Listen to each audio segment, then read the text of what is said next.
నమస్తే అమ్మ. అందరికీ సొంతిల్లు అనేది ఒక కళ.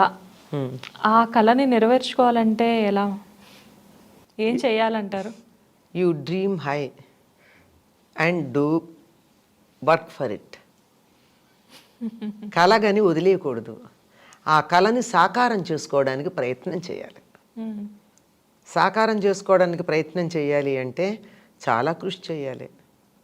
ఆ కృషిలో భాగంగా మన కళలో ఉన్నటువంటి ఇల్లు ఎలా ఉంది, ఎంత ఉంది, దానికి ఏం కావాలి, ఏమి సమకూర్చుకోవాలి మొదలైనటువంటివన్నీ ముందర ప్రణాళిక వేసుకోవాలండి. ప్రణాళిక లేనిదే నాకు సొంత ఇల్లు కావాలి అంటే బంజారా హిల్స్లో కొందామా, జూబ్లీ హిల్స్లో కొందామా, విద్యానగర్లో కొందామా, పాత బస్తీలో కొందామా అన్నది ఇంకా డిసైడ్ చేసుకోకపోతే కష్టం.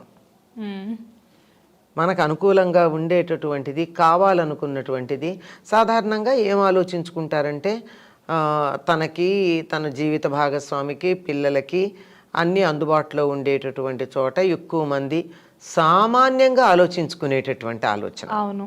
కానీ కొంతమంది ఇవేమీ కాదు, ఏదెట్లా ఉన్నా నేను హై సొసైటీలో ఉండాలని ఆలోచించుకుంటారు, చాలా కష్టపడతారు కదా. పిల్లల స్కూలు 40 కిలోమీటర్ల దూరంలో ఉంటుంది, భార్య 50 కిలోమీటర్ల దూరంలో పనిచేస్తుంది, ఈయన కూడా 30-40 కిలోమీటర్ల దూరంలో పనిచేస్తారు. వీళ్ళు ఉన్నటువంటి కమ్యూనిటీ మాత్రం చాలా పాష్. ఎంత ఇబ్బంది పడతారండి. అవునండి. అంచేత కళలు కూడా వాస్తవానికి దగ్గరగా ఉండేట్టు కలగని దాన్ని సాకారం చేసుకునేటందుకు కృషి చేయాలి. ముందు నిశ్చయం చేసుకోవాలి ఎక్కడ ఏమిటి అని, దానికి తగినటువంటి వనరులు సమకూర్చుకోవాలి. కానీ సాధారణంగా ఈ ప్రశ్నలు ఎందుకు అడుగుతారంటే ఇలాంటివి నచ్చవు. మేమేం మంత్రం చేయాలి. అదేనమ్మా, జనరల్గా చాలామంది ఏ దేవుడికి పూజ చేస్తే ఇల్లు కొనుక్కోగలుగుతాను, బాగా డబ్బులు రావాలంటే ఏ దేవుడికి పూజ చేయాలి, ఏ పూజ చేస్తే వస్తాయి, ఏ గుడికి వెళ్ళాలి, జనాలు ఈ వేలోనే థింక్ చేస్తూ ఉంటారు. అదే అంటున్నా, మీరు అడిగిన ప్రశ్న ఆ రకంగానే ఉంటుంది అని. జ్యోతిష్ శాస్త్రంలో చాలా గొప్ప పండితుడైనటువంటి ఒక పెద్ద గురువు మనిషిని చూడగానే జాతకం కూడా చూడనక్కర్లేకుండా భూత భవిష్యత్ వర్తమానాలని చెప్పేసి నిజమైన సమస్య గనకైనట్టయితే పరిష్కారం ఇచ్చి పంపించి ఆ పరిష్కారం 100కి 100 నిజమయ్యినటువంటి సంఘటనలు కొన్ని ఉన్నాయి. అటువంటి గురువు దగ్గరికి ఒక పరీక్షకు వెళ్ళే కుర్రాడు వచ్చాడు. వాస్తవంగా జరిగిన సంఘటన చెప్తున్నానమ్మా, కల్పన కాదు ఇది. వచ్చి ఏం కావాలి నాన్న అని అడిగారు. నేను పరీక్షకు వెళ్ళబోతున్నాను, హాల్ టికెట్ తీసుకోవడానికి మంచి ముహూర్తం పెట్టండి అన్నారు. తిట్టారు ఆయన. ఏమనంటే నీకు మంచి మార్కులు వచ్చేందుకు హాల్ టికెట్ మంచి ముహూర్తంలో తీసుకోవడం కాదు చేయాల్సింది, చదువుకోవాలి, పోయి చదువుకో. నీ పరీక్ష రాహుకాలంలో మొదలైతే మానేస్తావా రాయడం? వర్జ్యకాలంలో మొదలైతే మానేస్తావా? వర్జ్యం అయ్యాక నేను పరీక్ష కడతాను అంటే లోపలికి ఎంట్రీ ఉండదు. కనుక మన చేతుల్లో ఉన్నటువంటివి మనం చెయ్యాలి, మన చేతుల్లో లేనటువంటి వాటిని అనుసరించాలి.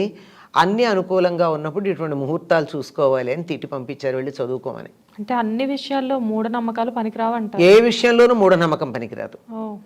అసలు నమ్మకం ఉండొచ్చు కానీ మూఢనమ్మకం ఉండకూడదు కదమ్మా. అవునమ్మా. నువ్వు మంచి ముహూర్తంలో హాల్ టికెట్ తీసుకుంటే మంచి మార్కులు వస్తాయా? చదువుకుంటే మంచి మార్కులు వస్తాయా? చదువుకుంటేనే వస్తాయి. చదువుకున్నాక మంచి ముహూర్తం అయితే ప్రశ్నకి సమాధానం కొంచెం వెంటనే తట్టచ్చు, ఎక్కువ ఆలస్యం కాకుండా. అంతకన్నా ఎక్కువే ఉండదు. కనుక మొట్టమొదట కావాల్సింది ఏమిటంటే ఇల్లు కట్టుకోవాలి అంటే, ఇల్లు కావాలి అనుకుంటే దానికి తగిన ప్రయత్నాలు మన పరిధిలో మనం చేయాలి. ఎప్పుడూ కూడా పురుష ప్రయత్నానికి మాత్రమే దైవం సహాయం చేస్తాడు.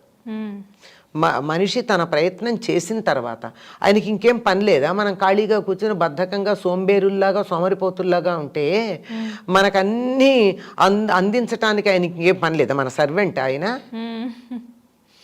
కాదు కదా. మన ప్రయత్నం మనం చేస్తే అయ్యో నా బిడ్డలు ఇలా కష్టపడుతున్నారు, వాళ్ళకి సహాయం చేద్దాం అనిపించి పరిస్థితులు అనుకూలంగా ఉండేట్టుగా చేస్తాడు.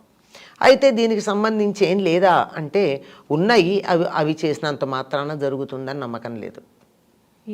అది ఏమంటే మణిద్వీప వర్ణన అన్న దాన్ని అమ్మవారికి సంబంధించినటువంటిది.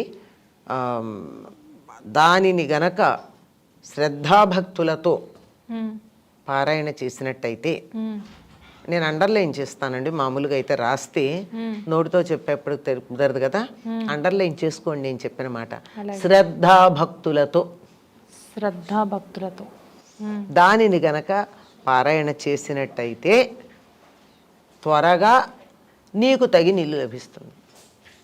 నేను కలగన్న ఇల్లు కాదు, నేను కలగన్నది సాకారం కావాలంటే నీకు కష్టపడాలి.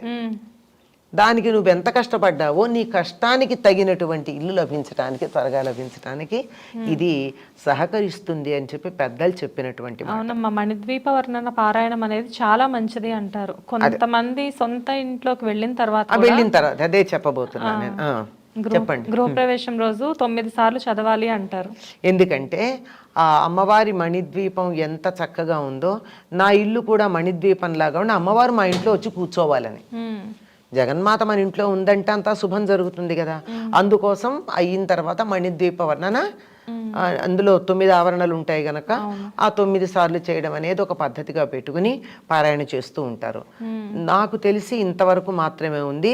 దీనికి సంబంధించిన మంత్రాలు, తంత్రాలు, యంత్రాలు ఉన్నాయేమో నాకు తెలియదు.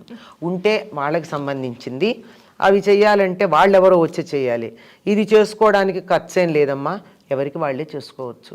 ఆ ఖర్చు పెట్టేదేదో ఇంటికి కావలసిన వస్తువులు కొనడానికి ఖర్చు పెట్టుకోండి.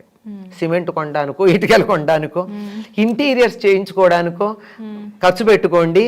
చక్కగా అమ్మవారికి నమస్కారం చేసుకోండి, మణిద్వీప వర్ణన చదవండి, పారాయణ చేయండి. పారాయణ అంటే పారాయణ చేయడం వేరు, చదవడం వేరు. చదవడం అంటే ఎప్పుడైనా ఎలా అయినా చదవచ్చు. పారాయణ అంటే శుచిగా స్నానం చేసి కూర్చుని అమ్మవారి దగ్గర దీపం వెలిగించి మణిద్వీప వర్ణన ఒక చోట కూర్చుని కదలకుండా చదివి అయిన తర్వాత పండో పటికి బెల్లమో నైవేద్యం పెట్టాలి, హారతి ఇచ్చి. ఇది పారాయణ. ఏదైనా సరే పారాయణ అంటే ఇది ఉంటుంది. అలా పారాయణ చేసినట్టయితే 40 రోజుల్లో మన ఇల్లు కొనుక్కోవడము, కట్టుకోవడము అన్నది ఒక కొలిక్కొచ్చి మొదలవుతుందని చెప్తారు. కానీ దానికన్నా ముందు మనం చేయాల్సిందే చాలా ఉంది. మన స్థాయిని మించి ఊహించకూడదు.